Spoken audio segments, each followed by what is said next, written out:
सभी को नमस्कार। 22 सप्ताह की कार्य योजना के अंदर दूसरे सप्ताह के प्रथम दिवस में कक्षा 3 के लिए कक्षा में बोलने और बात कहने के सलीके को समझाना है।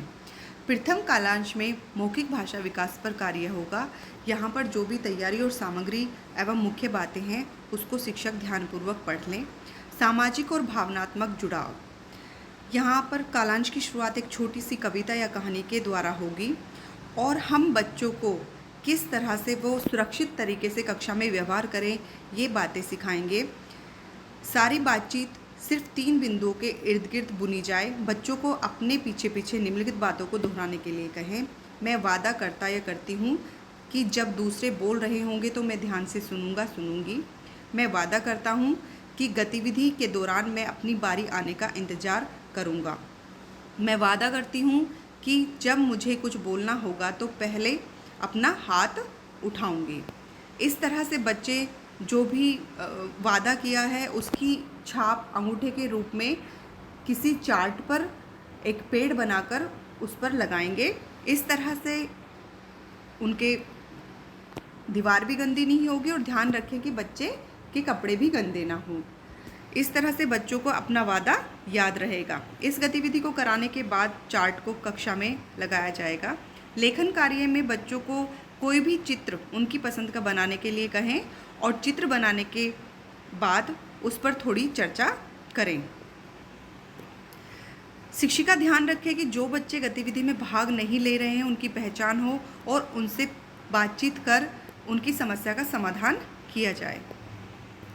दूसरे कालांश में तुकांत शब्दों पर कार्य होगा।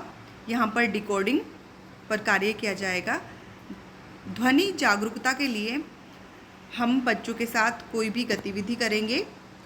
इसमें कोई भी कविता हम बच्चों को पूरे हाव भाव से सुनाएंगे जिसमें तुकांत शब्दों का प्रयोग हो। जैसे सूरज निकला मिटा अंधेरा, देखो बच्चों हुआ सवेरा, आया मीठी हवा का फेरा, चिड़िया ने फिर छोड़ा बसेरा, जागो बच्चों अब मत सो, इतना सुंदर समय न खो। तो यहाँ पर बच्चे पहचानेंगे कि तुकांत शब्द किस तरह से आते हैं, जैसे कि अंधेरा, सवेरा। इस तरह से हम 3-4 छोटी छोटी कविताओं से गतिविधि करवाएंगे।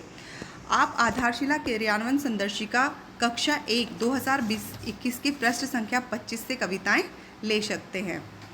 आप इन कविताओं में से कुछ शब्द बोलें और बच्चों को कहें कि कविता में से तुकांत शब्दों को पहचान कर बताएं। लेखन कार्य के लिए बच्चों को कार्य पुस्तिका के पाठ 7 पर कार्य करने को कहें और देखें कि सभी बच्चे कार्य कर रहे हैं, किसी को सहायता की आवश्यकता तो नहीं है। ये हमारी कार्य पुस्तिका का वर्क है। आपके घर में जो हैं उस पर निशान लगाइए।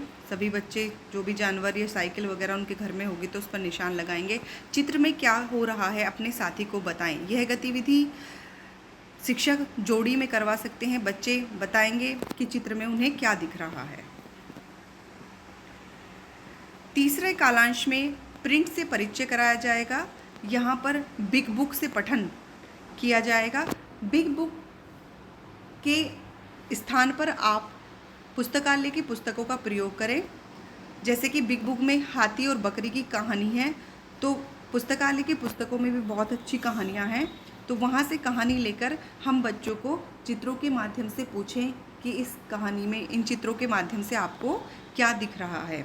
तो बच्चे बताएंगे। उस कहानी को आप हाव भाव के साथ सुना सकते हैं 2-3 बार। फिर बच्चों से आप उनके शब्दों में कहानियों को पूछें।